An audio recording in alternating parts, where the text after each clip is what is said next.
It's our stories. Welcome to a world where real stories sounds like a movie script. Thanksgiving had always been a minefield for me, a place where I felt both invisible and scrutinized at the same time. Walking into my family's house that year, I felt the familiar tension coil around me, a tight rope of expectation and unspoken judgment. The dining room smelled of roasted turkey and sage, a warm scent that should have been comforting, but instead it carried the weight of every past disappointment, every subtle reminder of where I didn't belong. Melissa, my sister, was in her element. She had always been effortless, luminous, the one everyone noticed first. Her diamond engagement ring glinted in the light, catching my eye and drawing it toward her with the inevitability of a magnet. She reached across the table to grab the cranberry sauce, and for a brief moment, I almost envied her confidence, the way she could command attention without seeming to try. I handed it to her silently, as if my presence there was merely a formality. The room hummed with chatter and exaggerated nostalgia. My mother, never one to miss an opportunity to comment on someone else's life, began recounting Melissa's wedding. Even though I hadn't attended, I could picture it. The extravagant flowers, the impossibly perfect venue, the hundreds of guests who had cheered and smiled, all captured in photographs that now seemed like a private gallery of everything I'd been excluded from. I could feel the tension building, a familiar thrum in my chest that always rose when family gatherings shifted from celebration to performance. I sliced into the dry turkey on my plate, feeling the fibers resist my knife, and I let my mind drift. I remembered all the times I'd tried to belong, all the holidays, the birthdays, the invitations that had never arrived, the questions that had never been asked.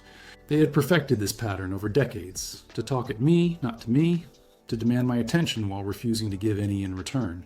I had spent years absorbing it all, learning to shrink, to accommodate, to endure. And yet, beneath the simmering frustration, there was a quiet determination I had cultivated over the months leading to this dinner. The inevitable questions came, the ones about my life, about my relationship status, the subtle insinuations that I was failing in some invisible way. I felt the familiar constriction in my chest, the tightness that had accompanied countless Thanksgiving meals before this one. But something had shifted. I had my own armor now, not a shield of avoidance, but a certainty that I had earned my place in the world. I wasn't going to be dismissed or compared, not tonight, not ever again. I told them I had been married for 8 months. The silence that followed was deafening. Even the grandfather clock in the hallway seemed to pause, as if the house itself was holding its breath. I could see the surprise, the disbelief flicker across their faces, each reaction revealing years of assumption and expectation. And for the first time, I felt a strange mixture of vindication and sorrow. Vindication because the truth was finally out.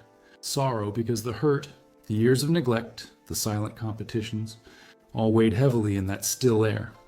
I reached for my phone and showed them the proof, the invitations, the tracking confirmations, the credit card receipts, every detail meticulously documented, months of preparation, ignored or sabotaged, finally visible to all of them.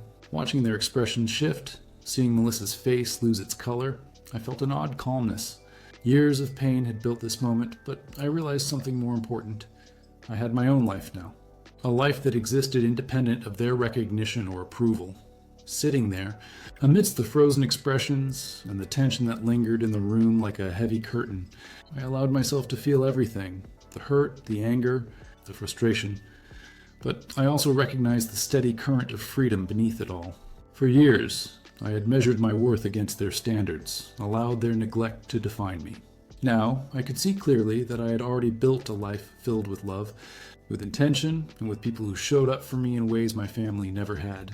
And in that clarity, I felt something I had not allowed myself to feel in a long time. Peace. Not forgiveness, not reconciliation, but a deep, unwavering sense of self. I had arrived at Thanksgiving not as the overlooked daughter, not as the perpetual afterthought, but as a person who had learned to exist on her own terms. The room around me, the smells, the colors, the subtle gleam of sunlight on the table, all became background to the realization that I was finally present for myself. The silence after I announced my marriage was heavy, almost tangible, like the air itself had thickened. For a moment I just watched them, the disbelief etched into their faces, the subtle shifts of eyes and posture, and I realized how accustomed I had grown to this dynamic. The assumption that my life existed for their commentary, that my experiences were subject to their validation. But not tonight. Tonight, I held the facts in my hand. Literally. My phone glowed with evidence of months of planning and meticulous effort. Invitations sent, tracking confirmations, priority mail receipts, every single one accounted for, every single one erased by deliberate hands. I could feel their reactions without words. Melissa's face, usually so composed and practiced, shifted from pale to crimson, as though her skin reflected the shame she could not yet articulate. My mother, ever eager to mediate, opened her mouth, probably to smooth over the awkwardness, but I saw the uncertainty flicker in her eyes. Even my father, normally so silent and measured, bore a look of quiet perplexity, the lines of his face deepening as if he were attempting to calculate what had gone wrong. I recounted the timeline in my mind, tracing it step by step. The invitations had gone out in April, and I had kept copies of the tracking information for months, anticipating this confrontation. I had phoned and messaged, attempting to confirm receipt, only to be met with silence. Even the family email I had sent had been tampered with, wiped clean in a deliberate attempt to erase the evidence. It was methodical, calculated and cruel, but also somehow a reflection of the warped hierarchy that had always existed in our family. As I laid out the facts, I noticed the subtle shifts in the room. Melissa's posture had stiffened, her hands clenched, a visible sign of the stress that even her practiced demeanor could not conceal. Ethan, her husband, maintained a polite exterior, but I could sense the analytical mind at work, piecing together the evidence I presented. He was evaluating her actions, weighing what was defensible and what was indefensible. My father's face held a mixture of confusion and disappointment, and for the first time, I recognized a flicker of understanding there, an acknowledgement that my version of events could not be dismissed outright. In that charged atmosphere, I allowed myself to articulate the truth I had carried for months. I spoke of the repeated attempts to reach them, the unanswered calls and messages, the carefully documented proof that the invitations had been intercepted. I reminded them of my efforts, the small but persistent ways I had tried to connect and be part of their lives. And yet, despite the clarity of my evidence, the underlying emotions, the frustration, the sense of betrayal, the long years of being overlooked, were the true weight of the moment. I reflected silently on the disparity that had defined my life within this family. Melissa had always been the centerpiece, the golden child, the one whose milestones were celebrated with ceremony and attention. Meanwhile, I had existed on the periphery, my achievements quietly noted, if noticed at all, my presence assumed but rarely acknowledged. The wedding had been a turning point, not because of its scale or grandeur, but because it revealed the raw truth of the family dynamic. My own sister had deliberately erased my happiness to protect her own ego, and my parents, perhaps unknowingly, had enabled the pattern. As I watched the reactions unfold, I felt a mix of liberation and lingering sorrow. Liberation, because I finally confronted the pattern head-on and had the proof to back up my words. Sorrow, because it was clear that the relationships I had yearned to nurture were deeply fractured, and the path to reconciliation, if it even existed, would be long and uncertain. And yet, beneath the surface of hurt and betrayal, there was a current of quiet strength. I had not only survived this family's subtle cruelties, but I had also built a life independent of their approval. A life filled with love, achievement, and authenticity. Sitting there, the weight of years pressing in, I realized something fundamental. The confrontation was not about winning or losing. It was about asserting my reality, reclaiming the agency that had been denied to me for so long. The facts, the evidence, the painstaking records, they were symbols of my determination to be seen, to be acknowledged, to finally occupy my own space without apology. And even as Melissa's face reflected guilt and hesitation, I understood that her recognition, if it came at all, was secondary to my own awareness of my worth. By the time the dinner concluded, I felt an exhaustion that was both physical and emotional. My heart had raced. My mind had cataloged every nuance of reaction, every subtle shift in tone, every flicker of doubt or surprise. But alongside the fatigue was clarity.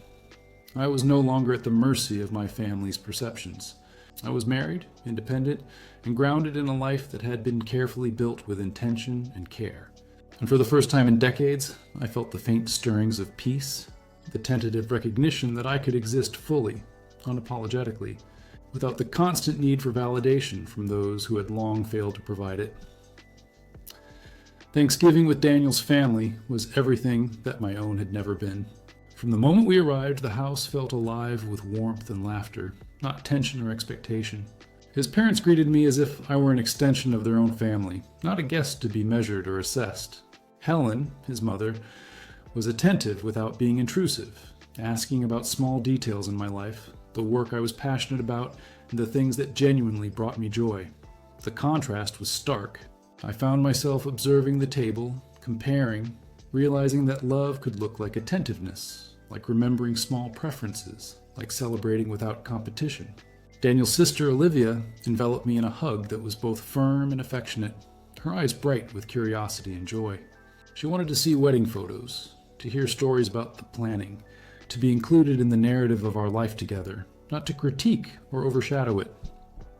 I noticed the way his father leaned in, genuinely interested in my work, asking thoughtful questions about water conservation projects I had been leading. I explained the impact our recent models had achieved, the thousands of people whose access to clean water had improved, and for the first time in my life, I felt someone was listening with unguarded interest, not obligation. The admiration in his eyes was not about competition. It was about genuine appreciation. Even the smallest details mattered. They remembered my favorite peppermint sticks, something I'd discovered on my honeymoon in Lahaina, and had somehow slipped into our Thanksgiving treats. Daniel had noticed too, anticipating my joy. It was such a small gesture, yet it carried weight. The difference between this and my family's interactions was seismic. Here, love was about noticing, about being present, about building a life together. Not performance, not ranking, not comparison. As the evening unfolded, I laughed more freely than I had in years. We played charades, a ridiculous, silly game that left me breathless from laughter, and I realized that joy could be unmeasured. There were no expectations for perfection, no silent judgments, no invisible scoreboard tracking who mattered more. It was all acceptance, and for someone who had spent a lifetime feeling peripheral, the relief was profound.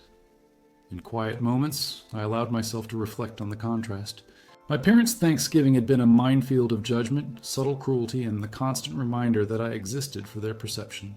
Daniel's family showed me something entirely different. That family could be chosen, that love could be active, present, and generous. And in that realization, I felt a weight lift from my chest. The hurt from Melissa's betrayal, the years of feeling invisible, the disappointment and accumulated sorrow, they remained, but they were no longer defining me. I could carry them without letting them consume me. Later that night, when the house had quieted and the soft glow of kitchen lights illuminated our cleaning up ritual, I watched Daniel move through the space with calm efficiency, anticipating my needs, noticing the small preferences that made our home ours. I realized something fundamental. Partnership was built on consistency, on showing up, on remembering and responding, not on grand gestures meant to impress, not on performative displays designed to manipulate perception. It was the ordinary acts, repeated with care, that constructed the foundation of a life together. Sitting on the balcony later, wrapped in a blanket against the crisp November air, I allowed myself to feel fully. I let the grief for my own family's failures, the sense of what I had lost, mingle with the gratitude for what I had gained. The tears that came were not angry or accusatory. They were quiet, reflective, a mourning of missed opportunities and a recognition of the life I had created. Daniel joined me, his presence steady, unassuming, grounding. He didn't try to fix anything, didn't offer platitudes. He simply held space for me, and in that there was a profound reassurance. For the first time, I understood that family could be defined not by blood alone, but by presence, care, and commitment. The realization reshaped my sense of belonging. The ache from Melissa's actions and my parents' inattention no longer demanded immediate resolution.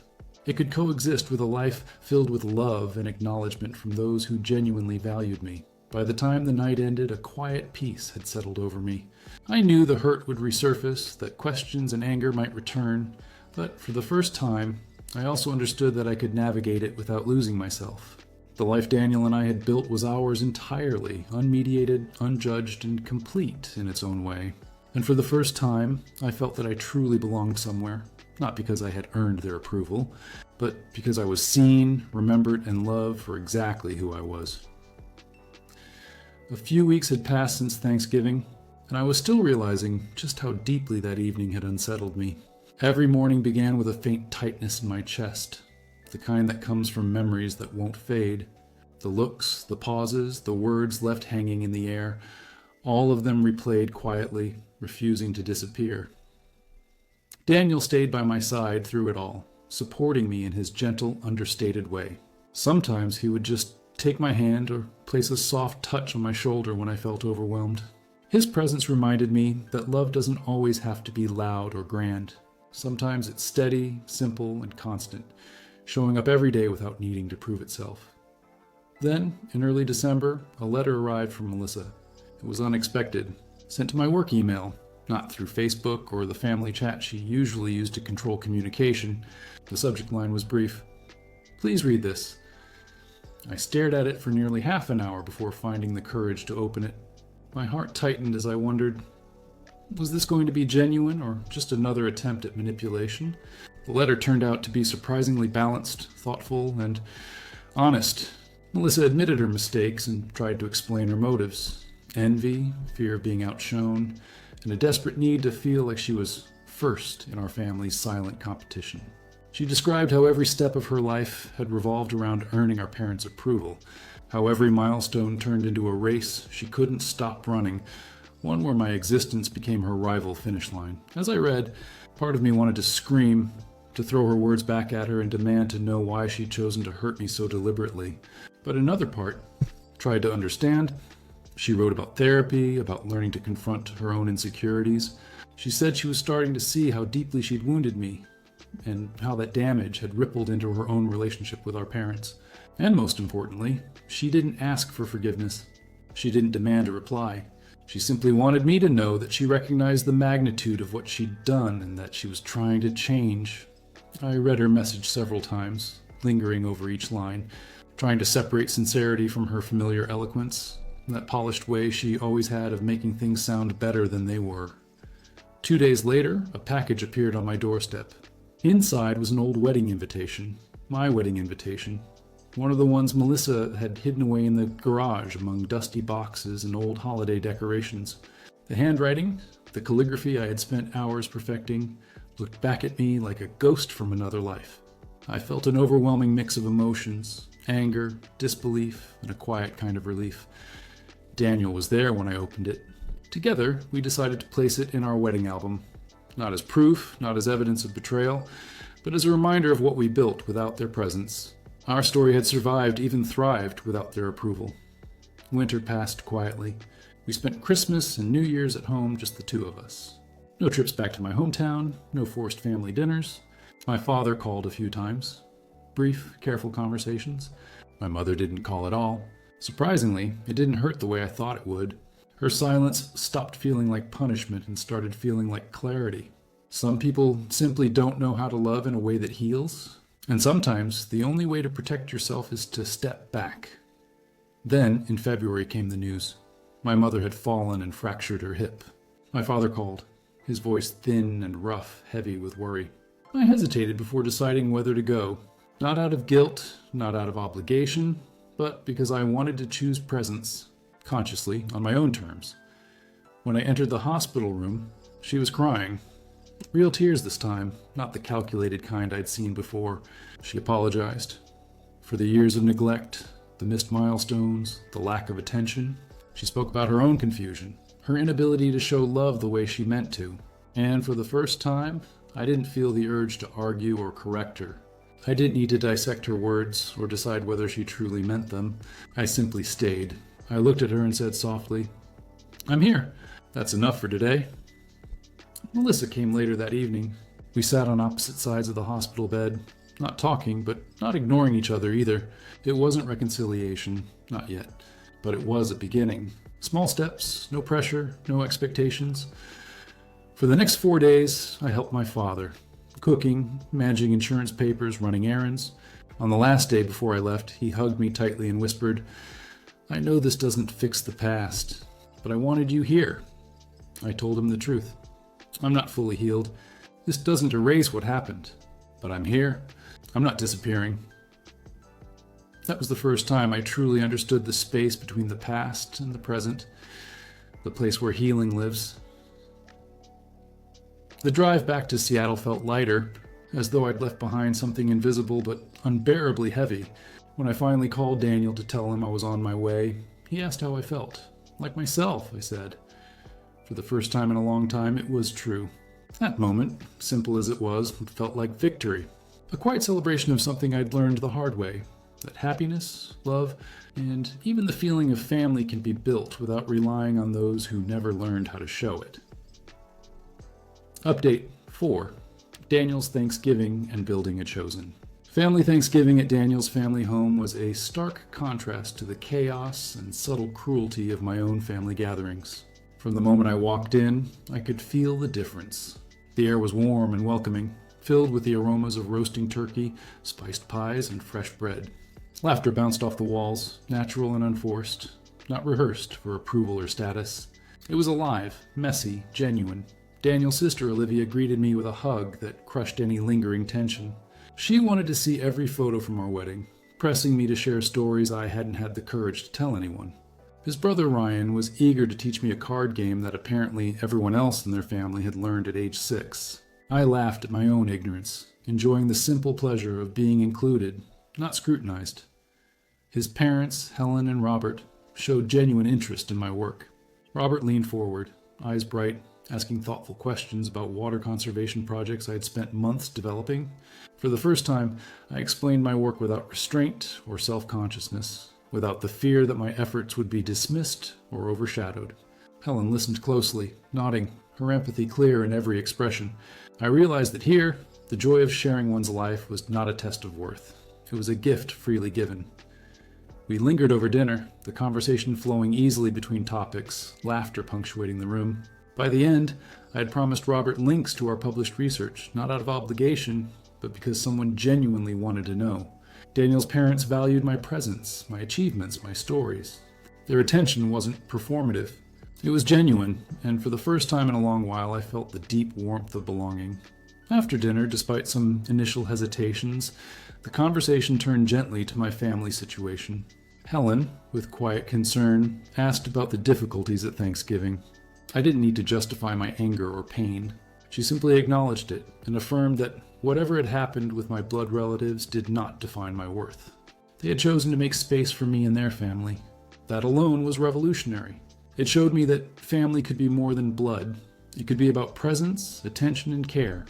Later that night, as the household settled into quiet, Daniel and I sat on our balcony, wrapped in blankets.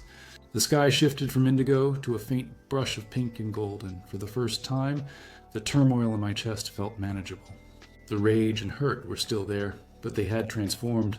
They no longer controlled me. I carried them, acknowledged them, and let them inform my boundaries without consuming my life. We sipped hot chocolate, topped with whipped cream and peppermint sticks I had fallen in love with during our honeymoon in Lahaina.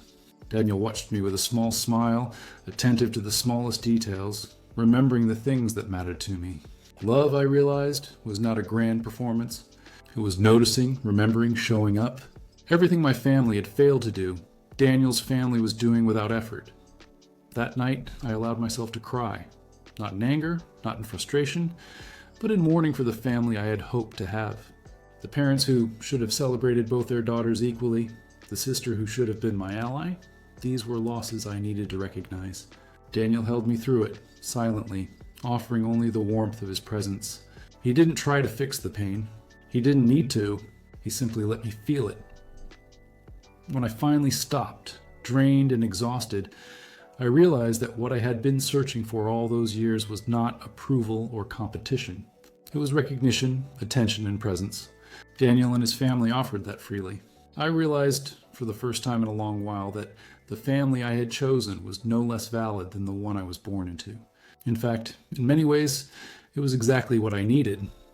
The night stretched into the early hours, silent except for the faint rustling of leaves in the November wind and the soft hum of the city below.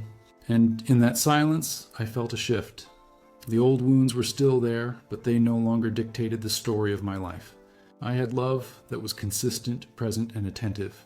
I had a home I had built with care. For the first time in years, I felt a quiet, unshakable peace. A few weeks after Thanksgiving, The quiet of my Seattle home was broken by the ping of an incoming email. It was from Melissa. My heart sank for a moment. I wasn't sure I was ready to see her words, but I opened it. The subject line was simple. Please read this. I stared at the screen, breathing slowly, bracing myself for manipulation or excuses. Her message was long, thoughtful, and for the first time entirely hers. She admitted everything, the envy, the fear of being outshone, the impulse to control how our lives were perceived. She described the perfectionism she had internalized as a child, how it shaped her every move, every choice. Every action had been measured against an invisible scorecard. Grades, appearances, achievements, weddings. She admitted that I had never played that game in the same way. I existed firmly in my own space, confident in who I was without needing constant validation. That made her feel small, and instead of asking for help or expressing her discomfort, she had hidden my invitations. I read her words over and over, analyzing the phrasing, the pauses between sentences, searching for sincerity. She didn't demand forgiveness. She didn't try to rewrite history. She simply explained. I felt anger flare, of course, but also a strange sense of relief. She understood, even if she had only just begun to act on that understanding. Days later, another surprise arrived. A package at my doorstep. Inside was the wedding invitation I had sent months ago, one of the 5 Melissa had discarded. It had been hidden in a dusty corner of the garage, among holiday decorations and old paperwork. Seeing it, I felt a strange mix of emotions. Irritation, vindication, and a deep, quiet sadness. I showed it to Daniel, and together we decided to place it in our wedding album, not as a trophy or proof, but as a reminder of what had been and what we had built without them. Winter passed quietly. Christmas came and went without travel, without expectations, without the drama I had once anticipated. Father called occasionally, careful, hesitant, but present. Mother did not reach out. Surprisingly, her absence was not painful. It was explanatory. It was clear. Some people are incapable of showing love correctly, and sometimes the only way to protect yourself is to step away, firmly and unapologetically. Then came February, and with it, a crisis that shifted everything. Mother fell and fractured her hip. Father called, voice hoarse and fatigued, asking if I could come. I hesitated, but not out of anger. I thought carefully, not about forgiveness, but about showing up where it mattered.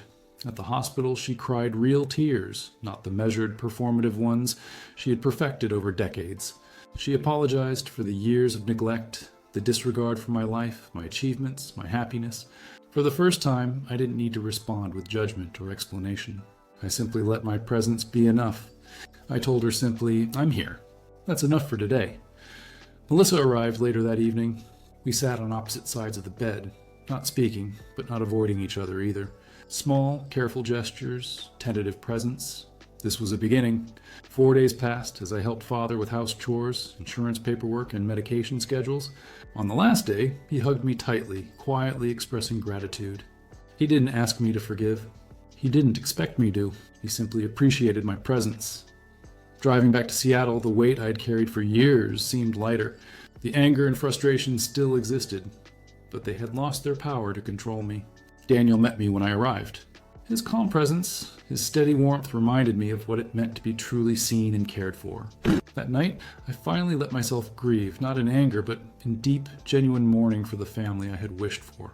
I cried for the parents, who should have celebrated both their daughters equally, for the sister who should have been my ally instead of my adversary. Daniel held me silently, without trying to fix or soothe anything. He simply allowed me to feel, and in that acceptance, I began to understand that family could be chosen, nurtured, and built from the ground up. It could be grounded in love, attention, and presence, rather than obligation, hierarchy, or competition. That night stretched long and quiet, the city's lights blinking faintly below. I realized that my life was no longer dictated by the judgments or expectations of my blood relatives. I had a home built with Daniel, filled with friends who cared deeply, with rituals and small moments of recognition. I had people who noticed me, remembered the little things, and showed up without being asked. The old wounds were still there, but they were mine to carry, not theirs to inflict. Update 6, Springtime Reconciliation, and Boundary Spring arrived slowly in Seattle. The sky a soft gradient of pale blue and silver clouds, the days growing longer, the sun lingering a little more insistently each evening. Life felt different now. The heavy weight I had carried for years, the weight of disappointment, of invisibility, of quiet resentment, was still there. But it no longer pressed down on me in the same way. It had transformed into something I could acknowledge and set aside, a memory rather than a constant force. Then came another message from Melissa, this time a voicemail. She sounded calmer, more measured, like she had been forced to examine herself beyond surface appearances. She admitted she was in therapy, trying to understand her actions, and expressed that she hoped I could one day forgive her. There was no demand, no urgency, just a quiet acknowledgement of responsibility. I didn't respond immediately. I needed to process it on my own terms, not dictated by guilt or obligation. Meanwhile, Daniel and I kept building our life together. Our home became a sanctuary, a space where joy didn't have to be earned or performed. We filled it with laughter, with friends, with rituals that were ours alone. Cooking together, decorating, planning trips. These were small acts, but they carried the immense weight of shared attention and care. Every detail mattered because it was noticed, appreciated, and remembered. In February, Mother fell. The fracture in her hip required hospitalization, and Father called, his voice raspy from exhaustion and worry, asking if I could come. I thought long and hard before leaving. I wasn't going because I had forgiven or because I sought approval. I went because my presence mattered where it could actually help. For 4 days, I assisted with care, with logistics, and for the first time in years, my attention was received without judgment. Mother cried real tears, apologized for years of neglect, and I let my presence alone answer her unspoken plea for reconciliation. Melissa arrived too, silent but present. We didn't need to talk. We merely existed in the same space, a tentative truce formed through shared responsibility rather than forced conversation. Her apology had been said through actions and proximity rather than words. It was fragile, but it was real. It was the beginning of something, even if I didn't yet know what. By the time I returned to Seattle, the journey home felt different. The city lights and the crisp evening air greeted me like an old friend, familiar yet inviting. Daniel waited quietly, with a comforting warmth that made me realize just how far I had come. The anger and hurt were still there, yes, but they no longer dictated my life. They were mine to acknowledge, not theirs to wield. In the following weeks, my focus shifted back to work. Immersed in a new environmental project, I found clarity in the predictable rhythms of data and analysis. Work became my anchor, a space where effort and attention were rewarded based on merit, not perception. Friends noticed the shift, commenting on my energy, my focus, the calm that had replaced the constant simmering anxiety that had once defined me. I began to see, clearly, that life could be rich, fulfilling, and deeply rewarding without the approval of those who had never truly noticed me. Spring turned into early summer, and with it came small gestures from my family. Father's weekly calls were more thoughtful, more attentive. Melissa sent sporadic messages, acknowledging past mistakes, indicating that she was attempting to change. Mother's absence continued, yet in that absence I found clarity. Her silence was no longer an injury. It was simply what it was. I no longer needed it to mean failure or rejection. I could exist fully without it. One afternoon, I received a package. It was the last of the invitations I had sent for my wedding, found by Father while helping Melissa clean out old storage boxes. Seeing it again was strange, bitter and sweet at the same time. I showed it to Daniel, and together we placed it in our wedding album. Not as a trophy, not as proof, but as a symbol of resilience. We had built a life, a celebration, a family without their participation, and that finally was enough. Through these months, I learned an essential truth. Family is not only what you are born into, it is also what you choose, what you nurture, and what you protect. The people who show up, who notice the small things, who remember without being asked, these are the ones who matter. Blood alone does not confer love or understanding. And perhaps, most importantly, I learned that boundaries are not walls to keep people out, but shields to protect your heart while still allowing growth and connection when appropriate. By summer, life had settled into a rhythm that felt intentional rather than imposed. Daniel and I planned small gatherings with friends, dinners that celebrated connection, laughter, and shared joy. No one needed to compete. No one needed to judge. The house was warm, the kitchen filled with smells of roasting vegetables and baking bread, the sounds of music and friendly chatter blending with the quiet hum of city life. It was family, chosen, present, attentive, and I could finally fully feel that I belonged. Update 7, forgiveness. reflection, and building. Our own life summer deepened into a warm, golden stretch of days, and with it, a subtle transformation took root inside me. The anger that had once felt like a living thing coiling around my ribs had loosened its grip. I could remember every insult, every slight, every stolen invitation without the sharp edge of fury cutting through my chest. Instead, there was understanding, not for them, not yet, but for myself. I had survived. I had acknowledged my pain, set boundaries, and continued to move forward. That was a kind of triumph no one could take away. Melissa reached out again, this time with a longer, more thoughtful email. She didn't demand forgiveness. She didn't justify her actions. She reflected vulnerably about the envy and pressure that had driven her to sabotage my wedding. Reading her words, I felt an odd combination of sadness, disappointment, and surprisingly relief. Relief because she finally named what had been invisible for years. Sadness because the wounds ran deep. Disappointment because I had hoped for more than words, though I had learned that words, if sincere, were still a beginning. I didn't reply immediately. Instead, I let the words linger, turning them over in my mind like stones on a beach. Daniel noticed my quiet reflection and, without prompting, placed a hand on mine. He didn't offer advice, he didn't push for closure. He simply existed there, steady and unjudging. That presence, simple as it seemed, reminded me of what real support felt like. I could grieve, I could process, and I could still feel loved, all at the same time. The following weeks became a delicate balancing act between my past and my present. Work demanded attention. Projects to improve water conservation in several southwestern cities pulled me into complex data models and sustainability plans. The work was absorbing, but in a good way, a way that left me feeling accomplished and capable. Every evening, I returned home to Daniel, to our home, to a life we were building together. The contrast between that life and the one I had known in my childhood was stark. It wasn't filled with grandeur, or competition, or judgment. It was filled with presence, with attentiveness, with love that needed no validation. One evening, as the sunset painted the city in fiery orange and soft purples, Daniel and I sat on the balcony with mugs of tea. I found myself reflecting on the small gestures that had meant the most. Him remembering the peppermint sticks from our honeymoon, the way he noticed when I was quietly tense, the way he simply listened. I realized that these moments, seemingly insignificant, had accumulated into a kind of sanctuary for my heart. I was learning that family could be chosen and nurtured, and that the people who truly cared would show up without instruction. Melissa's attempts at reconciliation continued, but I kept my distance. I read her messages carefully, looking for sincerity, for real understanding.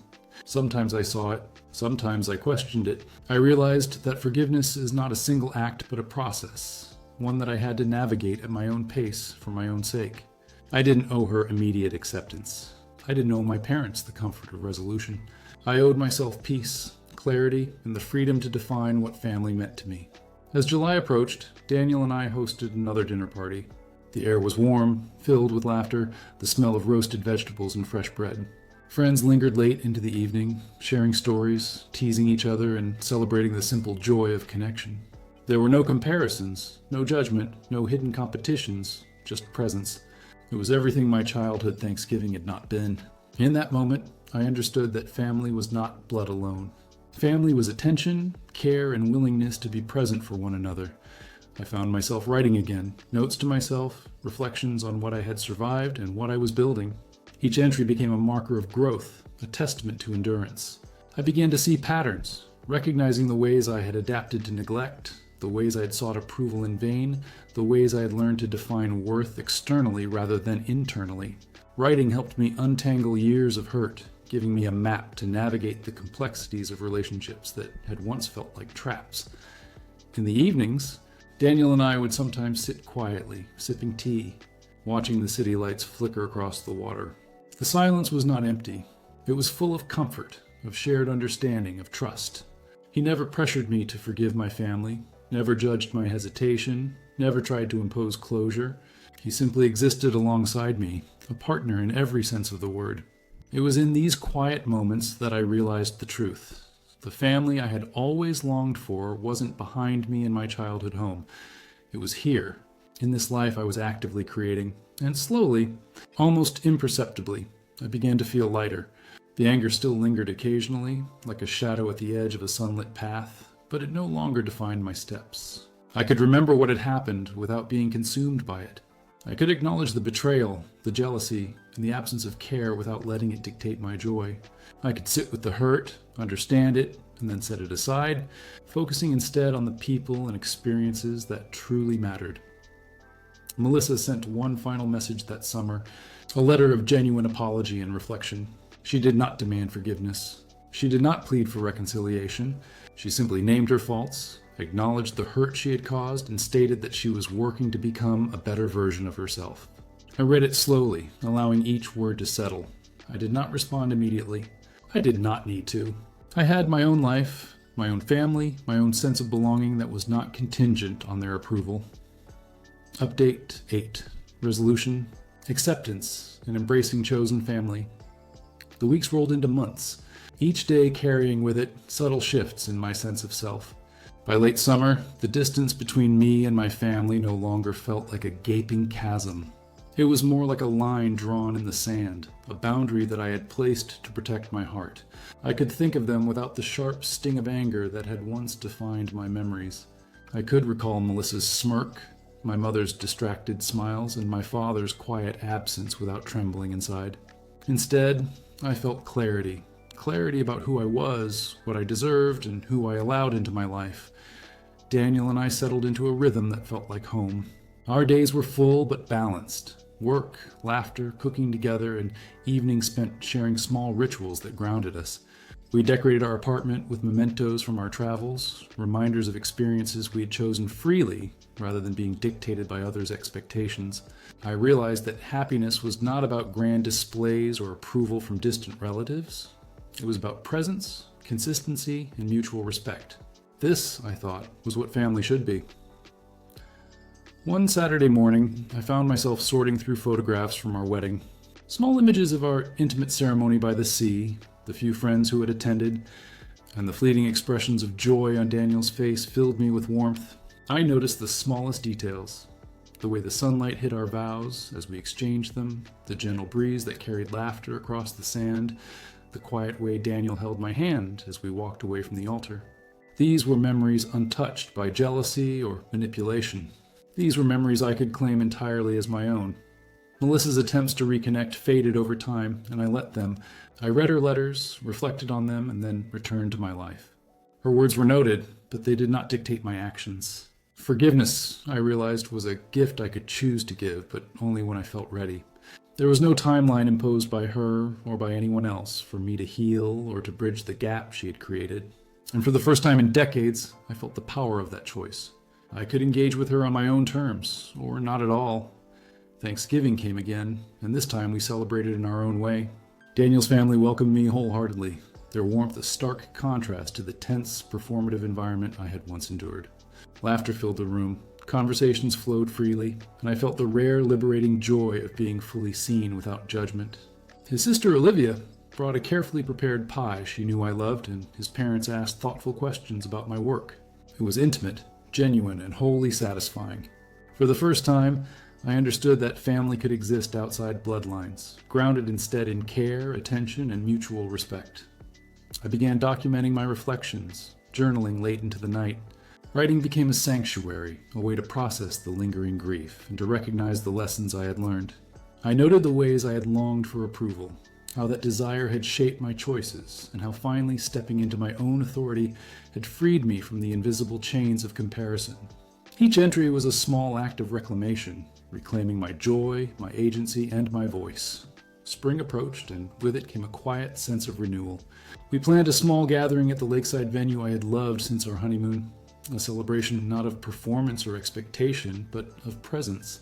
Daniel handled the logistics seamlessly, anticipating needs I hadn't even voiced, the quiet attentiveness becoming an unspoken testament to partnership.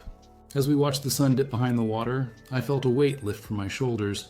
The anger, the resentment, the feeling of being invisible, it had not vanished entirely, but it had been transformed.